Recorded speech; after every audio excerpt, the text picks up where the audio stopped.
అందరికీ నమస్కారం. లక్ష్మీదేవి ఇష్టపడే స్త్రీలు ఎలా ఉండాలి అనే విషయాల గురించి మనం ఇప్పుడు తెలుసుకుందాం.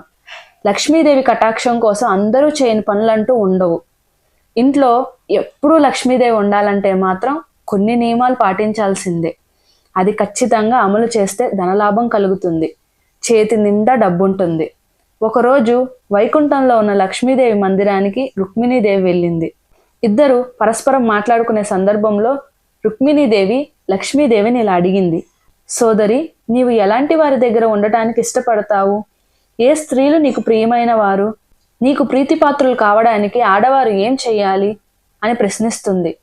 రుక్మిణీదేవి అడిగిన ప్రశ్నకు లక్ష్మీదేవి చిరునవ్వు నవ్వి ఇలా అంది, తన స్వామి పట్ల అచంచల భక్తి ఉన్న స్త్రీ అంటే తనకు చాలా ఇష్టమని, ఒక్క క్షణం కూడా వారిని విడిచి ఉండనని, అలాంటి వారి దగ్గర ఉండటం వల్ల తనకు సంతోషం కలుగుతుందని చెప్తుంది.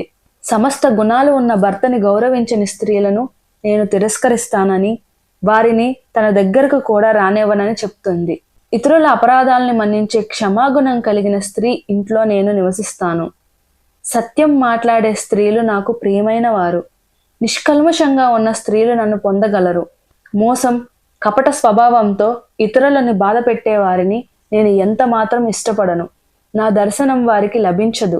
పవిత్రంగా ఉండి నిర్దిష్టమైన నడవడిక కలిగి దేవతలను, బ్రాహ్మణులను పూర్తి గౌరవాలతో చూసే స్త్రీలు, పతివ్రతలైన స్త్రీలంటే తనకు ఇష్టమని, అతిథి సేవ చేయాలని కోరే స్త్రీలు నన్ను సులభంగా పొందగలరు అని వెల్లడిస్తుంది.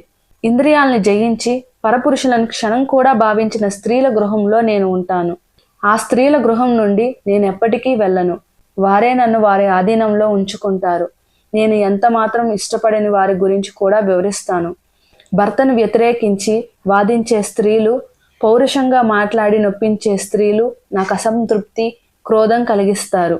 పరపురుషులను కోరేవారు, పరుల ఇంట్లో నివసించేవారు, అటువంటి స్త్రీలు నరకంలో కీటకాలు అవుతారు. నేను వారి దగ్గర ఉండటం కలలో కూడా ఇష్టపడను. అందరితోనూ అతిగా మాట్లాడే మహిళ, పోట్లాడే స్త్రీ, స్నేహభావం, దయా లేని స్త్రీలను నేను త్యజిస్తాను. సోమరితనం, అతి నిద్ర, పెద్దల పట్ల అవినయం, అస్తవ్యస్తమైన గృహ వాతావరణం, ఇంట్లో వస్తువుల పట్ల నిరాదరణ గల స్త్రీలు ఎప్పటికీ నా వారు కారు. అంటే లక్ష్మీ ప్రాప్తి కలిగిన వారు కాలేరు. విన్నారు కదా ఫ్రెండ్స్, లక్ష్మీదేవి ఇష్టపడే స్త్రీలు ఎలా ఉండాలి అనేది. మనలో ఏవైనా తప్పులు ఉంటే అవి సరిచేసుకుందాం. ఆ లక్ష్మీదేవి కృపకి పాత్రలు అవుదాం. ఈ వీడియో మీకు సహాయపడుతుందనే అనుకుంటున్నాను, అలాగే నచ్చుతుందనే అనుకుంటున్నాను. మా వీడియో కనుక నచ్చినట్టయితే లైక్ చేయండి. అలాగే మీకు తెలిసిన వాళ్ళకి, మీ ఫ్రెండ్స్కి, ఫ్యామిలీ మెంబర్స్కి షేర్ చేయండి. మా ఛానల్ని సబ్స్క్రైబ్ చేసుకోండి. ఇలాంటి మంచి మంచి వీడియోస్తో మీ ముందుకు వచ్చేస్తాను. ధన్యవాదాలు.